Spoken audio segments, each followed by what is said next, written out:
Hello, this is Marion Rose, and I'm so excited to be talking today to Aletha Solter, Ph.D. Welcome, Aletha. Hi, Marion. Good to see you. Good to talk to you again. It's so lovely to talk to you again. And I want to introduce you, for those of you not familiar with your work. You are the founder of the Aware Parenting Institute and the author of 5 books: The Aware Baby, Tears and Tantrums, Cooperative and Connected, Attachment Play, and Raising Drug-Free Kids. All amazing books. Thank you so much for Aware Parenting. It's the most wonderful thing. And I'm so excited today to be talking with you about the history of parenting and aware parenting in that context. So nice. such a wonderful, juicy topic to be talking about. Yes. So how far back do we go when we're talking about the history? Well, we can start with prehistoric times if you want. I mean, we don't know a whole lot about that. We don't know a whole lot about prehistoric times, but we do. I mean, there's evidence. People think that it was probably what we would call today attachment style parenting. Yes. Probably, living in caves or whatever. The mothers probably held the babies close and breastfed, and they wouldn't have. They'd probably co-slept, and just for safety, if nothing else. So, yeah. So, and I think often I tend to look to more indigenous cultures nowadays to see, imagining what probably did happen before pre-industrialization in most cultures, that the closeness was a key thing, and for safety as well, as you talk about. I talk about that in Sleep, yes. that feeling of closeness being so pivotal to that feeling of safety, to be able to go to sleep. Right. Yeah. And then, well, from ancient civilizations, I mean, starting with, I'm going to focus on, Western civilizations, European culture, the ancient Babylonians, the ancient Greeks, the Romans. There's evidence that their child rearing methods were very punitive, with lots of corporal punishment. And, when our records begin, that's what we have evidence of. So, yeah. And then, so it goes back a long time, that punitive way of parenting, doesn't it? It's thousands of years of responding to children in those harsh ways. Yeah. There's a book called The History of Childhood. Do you know that book? Is that Lloyd Demouse? Yes. Yeah. Lloyd Demouse or Demouse. It's kind of depressing. Yes. It's so basically, child rearing in the past was, we would call it abuse nowadays, most of what parents did in the past. And then I'll jump to the Middle Ages in Europe, when there was whipping. Children were regularly whipped, spanked, smacked. They were locked in closets, tied to their beds. They had a knife called a goad. They used to prick children's ears with them. Actual, really torture. Whips called the cat o' nine tails was one of the whips. And and they used to bring them to public executions, children, hangings and the like, and show them, this is what happens to you if you misbehave. If the family was Catholic, they would show them graphic pictures of hell. It was very frightening for children. So that's pretty depressing. It's very depressing, isn't it? Yeah. And then in addition, there's an interesting thing that happened, like in the Middle Ages, starting around the 13th century. The Catholic priests apparently first started recommending that mothers stop sleeping with their babies. It started that early. And this was probably, it was probably caused by the rise of patriarchy. This was when independent women who had healing, who were good at the healing arts, were burned as witches sometimes. Yeah. It was during this period. So they were worried about too much female influence on especially on male influence, on male infants. Yes. And so by the 14th, 15th centuries, cradles and cribs were very common all over Europe by then. Most homes had a cradle, a crib, cot, some separate place for the baby. Yes. Yeah. And it's interesting, the paintings, I have a colleague in Switzerland who's written a very interesting book on this. The religious painting, the Christian paintings from the early Middle Ages to the later Middle Ages, the very early Middle Ages, they show Mary with the infant Jesus in her arms. In the later Middle Ages, the infant Jesus is separate. Wow. In a separate area. So the baby is in a separate area in a cradle on the floor. Okay, sometimes on the floor. Yeah. And there's often no visual contact between the mother and the baby. Wow, so amazing, isn't it, to see that correlation between the bigger, wider beliefs about human beings, which I think is so beautiful about your work, and how related that is to parenting. And I think that's what Lloyd DeMail's talked about, and Robin Grill as well in his one of his books, how closely linked those are, that parenting and the wider culture, so correlated. Yeah.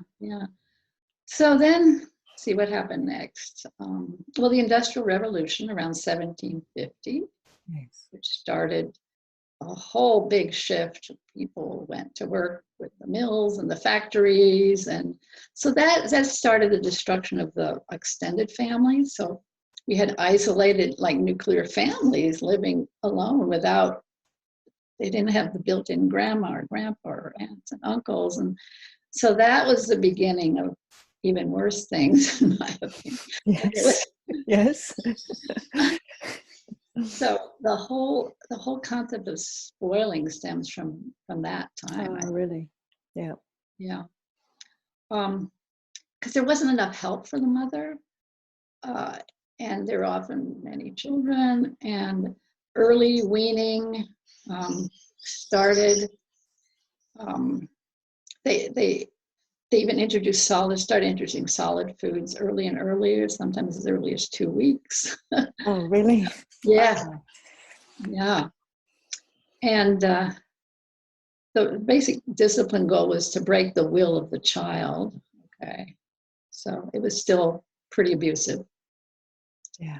Do you know, I was actually looking in your gorgeous book, Tears and Tantrums, yesterday, and you quoted it in there, because I was looking, and you're going to talk about this, I'm sure, about tantrums, but you were talking, there was a quote from a book published in Germany in 1748, which was all about willfulness and the breaking of the child's will, and it's just so scary, isn't it, to be reading? Yeah. Really scary. And then, well, around the mid-1800s, 1850, so nursing bottles were invented. So then that was the breastfeeding started to decline, and by the mid-20th century, there were actually not much breastfeeding in Europe, and also in the countries that Europeans colonized. Of course, that whole European influence got to lots of different countries, including the US and Australia. Yes. So then mothers, then came the 20th century. I think the next big change was the awareness of infections. So then they had the hospital central nursery, and births had to take place in hospitals. It was safer, and supposedly, and infants were isolated and separated from their mothers very early, right after birth, because of fear of infections. So that led to the deplorable child rearing methods of the first half of the 20th century. And then came World War II, and things started to change after World War II. Yes. Yeah, that's when really things. And one of the big changes, influences, was John Bowlby's work on attachment. Yay! Yay! Can I even pause you for a moment? Can I ask you to pause? Because I'm also wondering whether bringing in also wet nursing was really common, wasn't it? Was that kind of 18th, 19th century again in Europe, and often in the upper classes, where babies would be sent away often for months or years, weren't they, to families, and often that had a big impact on the mother, the woman who breastfed the upper class woman's baby, and the impact on her children. Yeah, wet nursing, that was very popular among wealthy, upper wealthier people.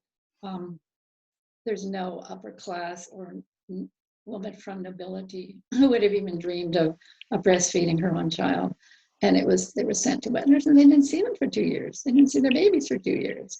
Often they lived on a village or in a farm. They had other children, and nobody understood the importance of early attachment, or why you would want to be with this baby who just cries and sleeps and feeds, and bring my baby back to me when she's more of a person. Oh, so yes, can talk, has a mind. It's such that devaluation, isn't it, of feelings in the body, and that valuation of the mind, which I really think comes from that, as you talk about the Romans and the Greeks, and way back even before that that feelings are bad and needs are bad, and those kinds of things.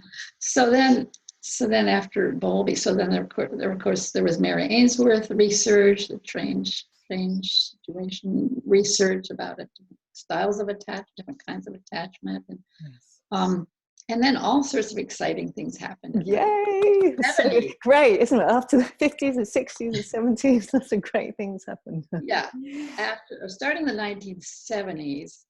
So we had Jean Leeloff's book, Continuum Concept. Yay! William Sears coined the term attachment parenting. Yes.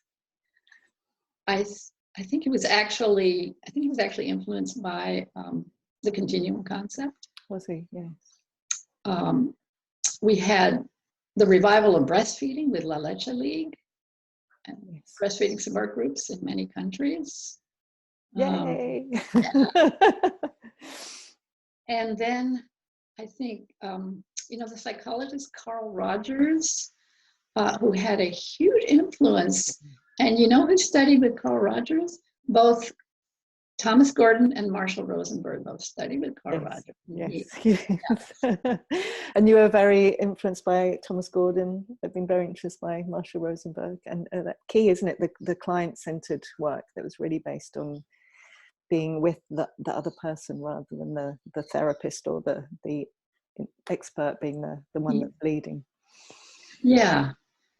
Carl Rogers' whole concept of client-centered therapy, and what do you call it? Unconditional positive regard, and so these ways of communicating with children, like active listening and iMessages, that actually from Thomas Gordon and then Marshall Rosenberg, they were actually both influenced by Carl Rogers' work. Yeah. And that I think that Thomas Gordon was probably the first to write a book really saying why punishment is bad. Although I may be wrong. It's the first book I really am aware of. Yeah.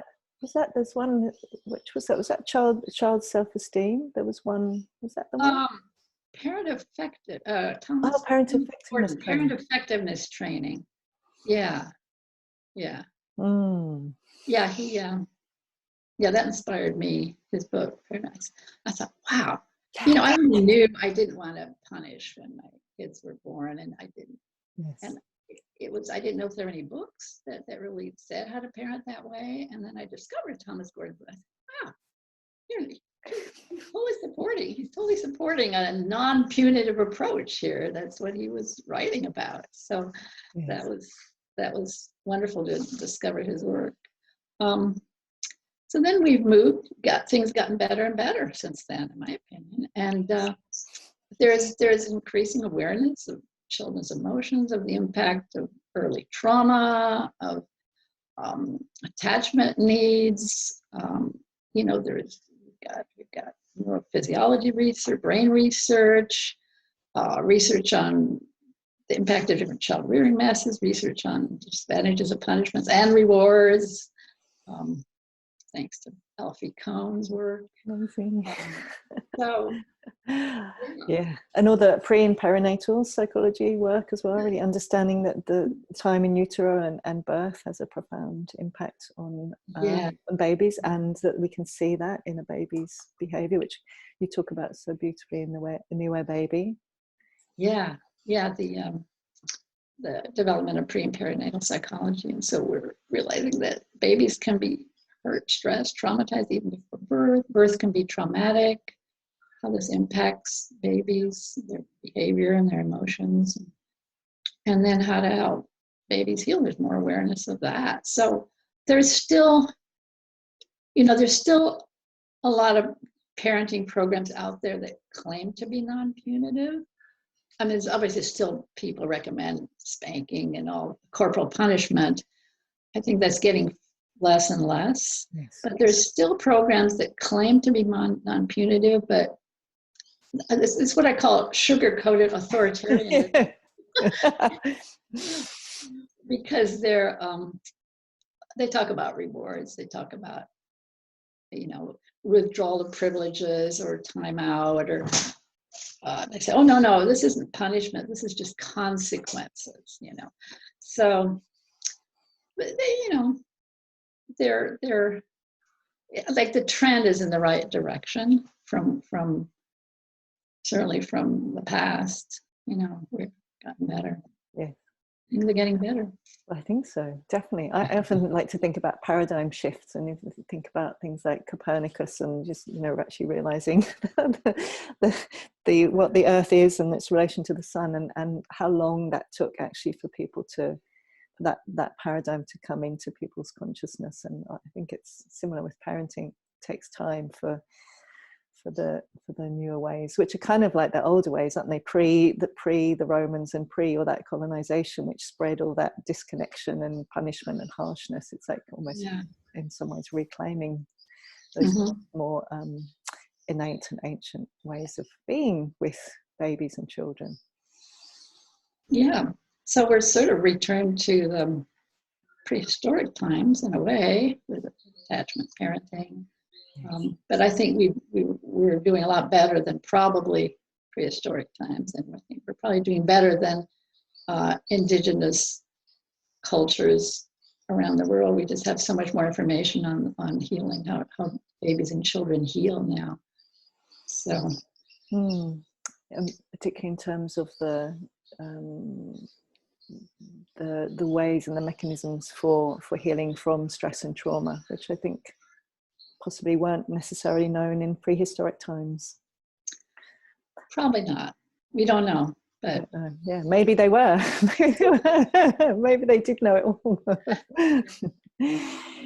Yeah. And I think often that differentiates, doesn't it, aware parenting from other paradigms, is that really that extra piece. And I know for me that was the extra piece when I first came across your work 18 years ago, and to that not only all the attachment theory work and the understanding of pre and perinatal psychology, but this piece that babies do come into the world able to release and heal from stress and trauma right from birth. I remember that being like the biggest aha moment for me. So it's right. So so the crying itself, though the history of crying has a kind of its own interesting history. It's like we know that crying has been repressed for millennia. And one thing I know is about the ancient Greece, the Greek physician Galen, who recommend opium. You get opium for fussy babies. Okay. And drugs have been used to calm crying babies for centuries. In the Middle Ages in Europe, the wet nurses, we just talked about wet nurses, they used to smear their nipples with opium, lotions containing opium on their nipples when they nursed these babies. So the babies would just fall asleep and, and also become addicted. And some of them died from opium overdose. Yeah, it was possible to obtain a prescription for something called Winslow's soothing syrup. This was something that contained opium. Okay, in the United States, as recently as I think the beginning of the 20th century, without a prescription, to calm fussy babies. Yes. And people gave alcohol to fussy babies. They would prepare them teething rags or sag and dip them in alcoholic cider, give them to the babies. Oh, they would put poppy seeds with sugar. Poppy seeds, that's a source of opium, of course. Give them to babies to chew on so they wouldn't cry. So, yeah. And and as I hear you speak, I often find it's really helpful to know the history, and that's why I so value you talking about this, because I think it really helps us as parents be compassionate with ourselves when we're wanting to practice aware parenting, to realize why it makes so much sense. It can be so hard at times to listen to the feelings of our baby or child, because there's this whole long lineage, and often for, as you say, thousands of years where feelings have been, everything's been done except to actually be present and listen to the feelings. So I really appreciate you sharing this. Yeah, it's hard. We're undoing a few millennia of of bad parenting practices, which are understandable. People wanted to sleep. They had lots of children. They just wanted to survive, and let's give drugs to the babies, get them to sleep. So, yeah. And then another thing of interest of, temper tantrums. Okay, so temper tantrums. In the Middle Ages in Europe, if the child had a lot of temper tantrums, there was a common belief that the child was possessed by a demon. Okay, and if the family was Catholic, okay, they would bring the child to a priest who would try to do an exorcism. They actually thought the children were possessed, and they do look that way. I mean, a 2-year-old having a temper tantrum, I can see where that belief comes from. They really don't respond normally. They're ranting and raving. They're thrashing around, making a lot of noise. I can understand where that belief came from. But if the exorcism didn't work, the parents are supposed to beat the devil out of the child. And there's that expression that we still have, beat the devil out of Oh, is there? Is that? I haven't heard of that. Expression in the U.S. Wow. Yeah. Wow. In the U.S., there's kind of beat the devil out of them. Comes from way back. Yeah. So, yeah. So. And again, just so much compassion for everyone watching or listening. It's these are painful things to really realize that humans and parents have been doing to children again for millennia, and thinking that it's the best possible thing for the child. Of course, if you think that the demon or the devil is in your child and you're taken to the priest and that's helpful, often there are so many, it's the parents are seeing them the best possible thing. They're just not understanding really what's actually happening when that is happening to the child. Yeah. And then, by the 18th century, children who had tantrums, they were still thought to be willful and wicked, maybe not possessed anymore, but wicked, willful, strong-willed. And that's, and we talked about breaking the will of the child. That's one reason that belief started from then, because it centered around tantrums.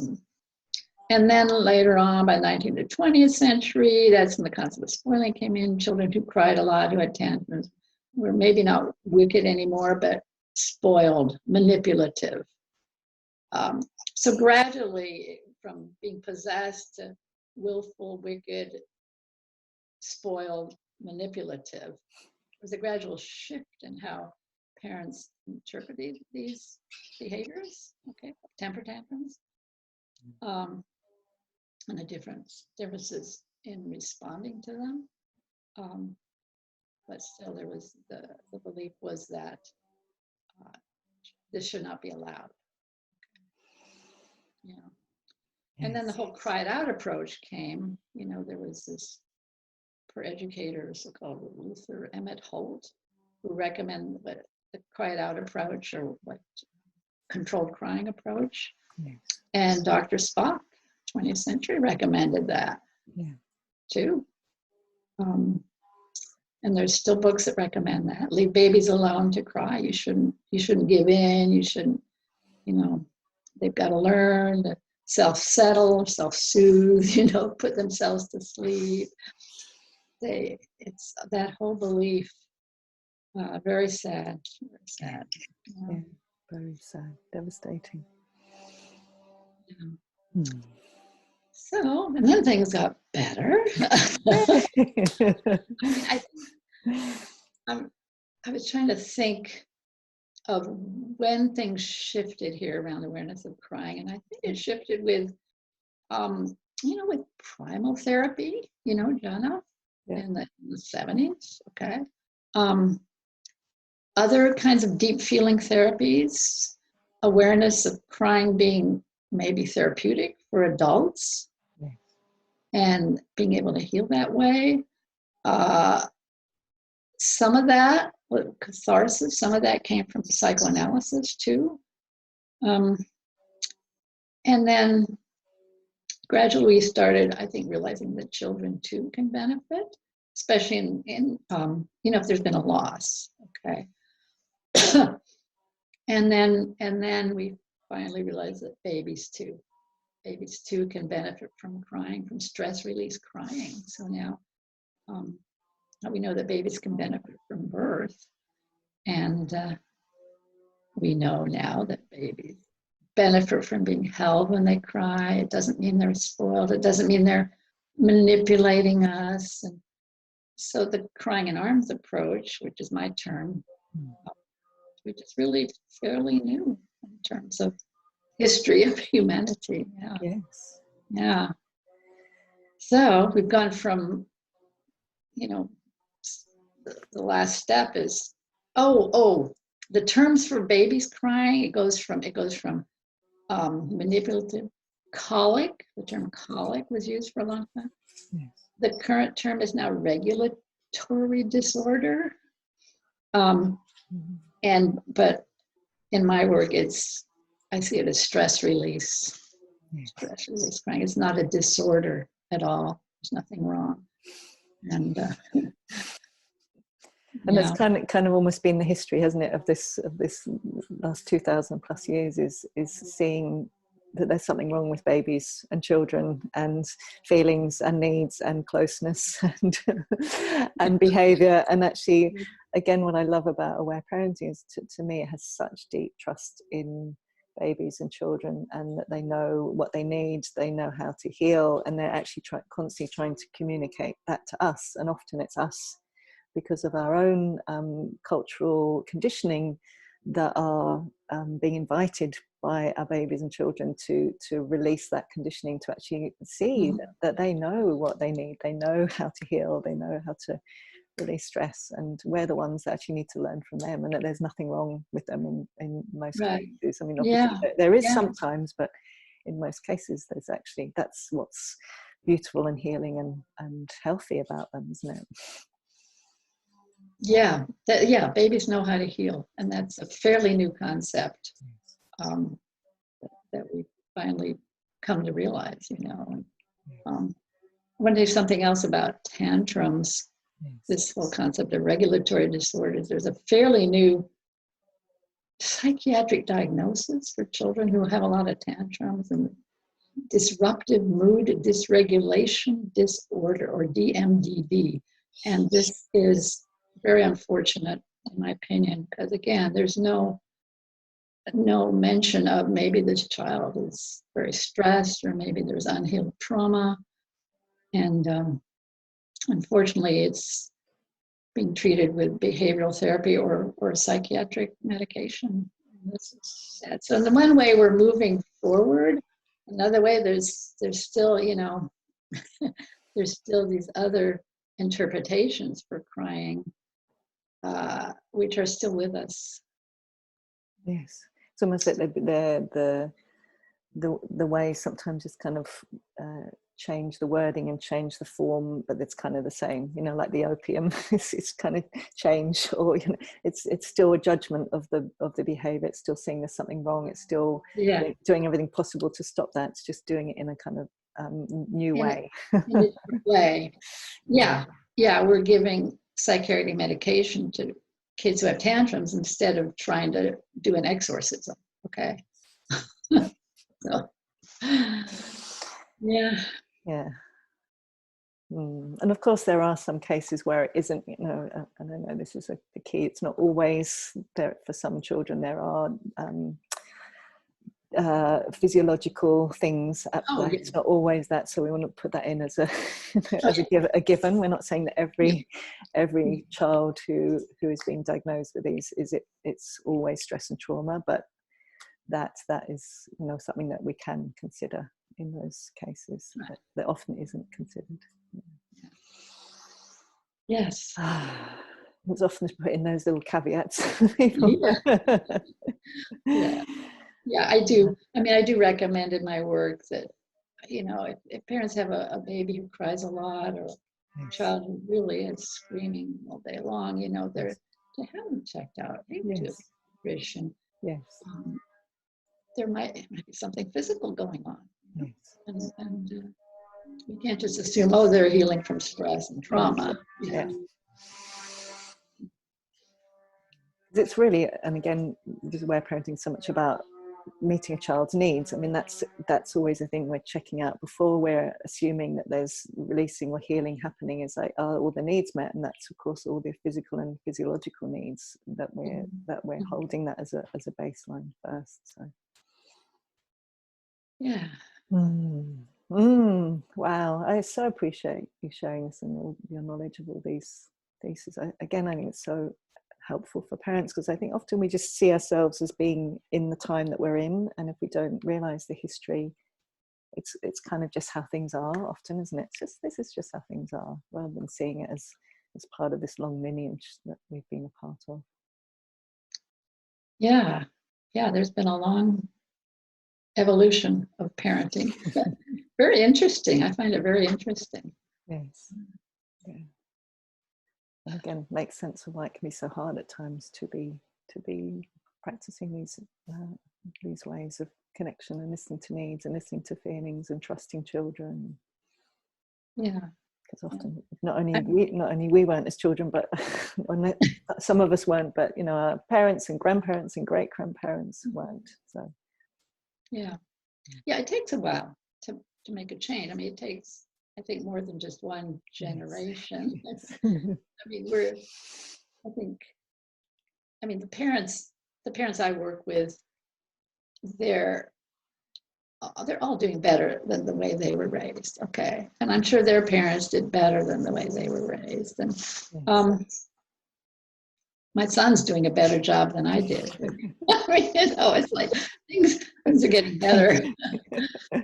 Yeah, because it gets easier, doesn't it? And I think that's a really helpful thing as well. I think a lot of people I speak to want to practice aware parenting. They have some idea that they're going to do it in some kind of perfect way. They're going to go from what they received to some kind of idea of perfection. And again, I think having this historical knowing and seeing the aim is more about being part of the evolutionary process rather than getting to some idea of perfection. I think it's so much more, relieving for parents to know that.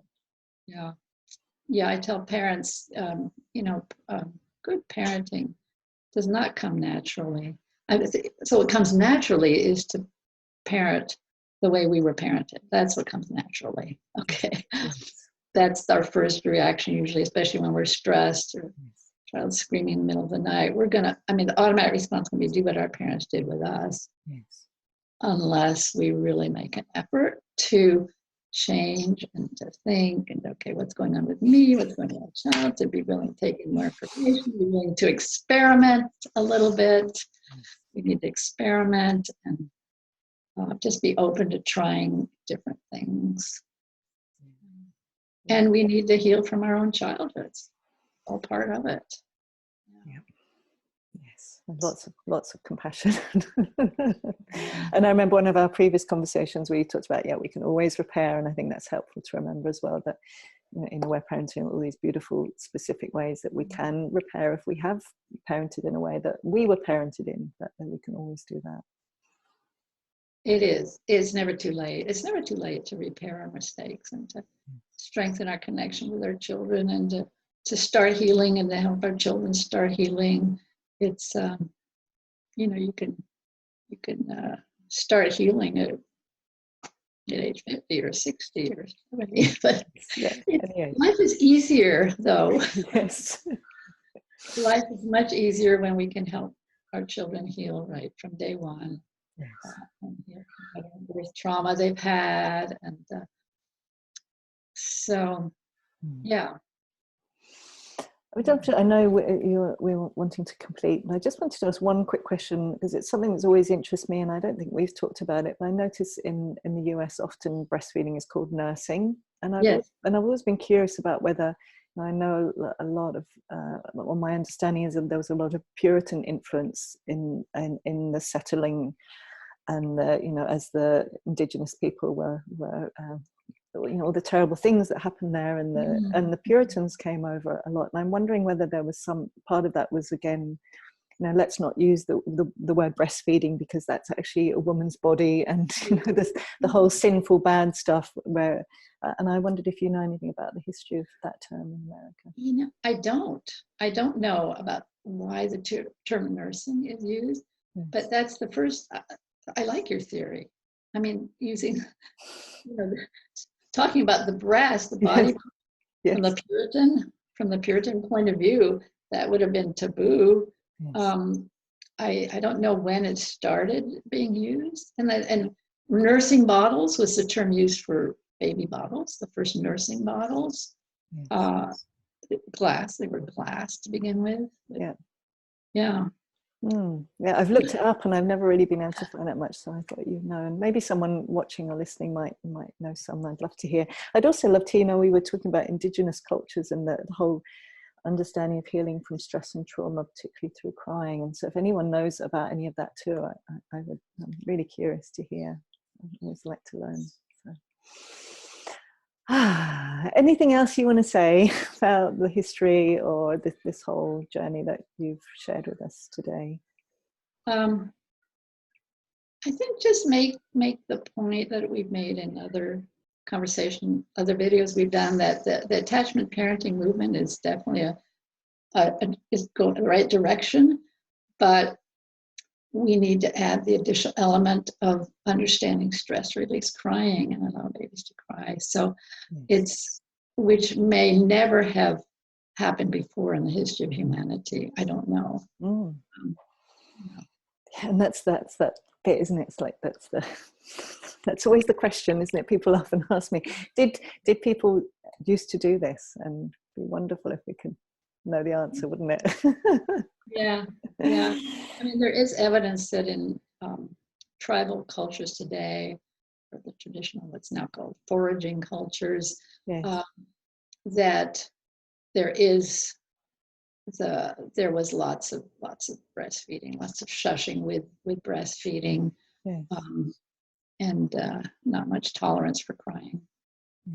There's even evidence that in some tribal cultures in Africa, to wean the babies, they actually slap them to get them to stop breastfeeding. So, just because it's a tribal culture doesn't mean they're doing everything right, and just because they're breastfeeding and baby wearing and co-sleeping. So, we need to take what makes sense and reject what doesn't make sense.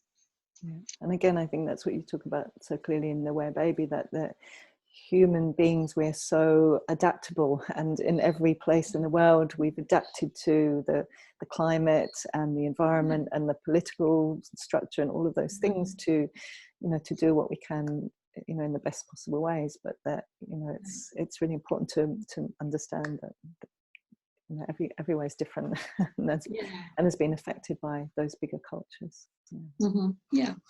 Because for example, in the African, where it's very hot, it's normal to to feed babies food. You don't want them to become dehydrated. I mean, a common cause of death is dysentery and dehydration. And so, of course, you know, you're going to, if I lived in a very hot culture, I'd probably breastfeed my baby all the time too, just so they would survive, you know.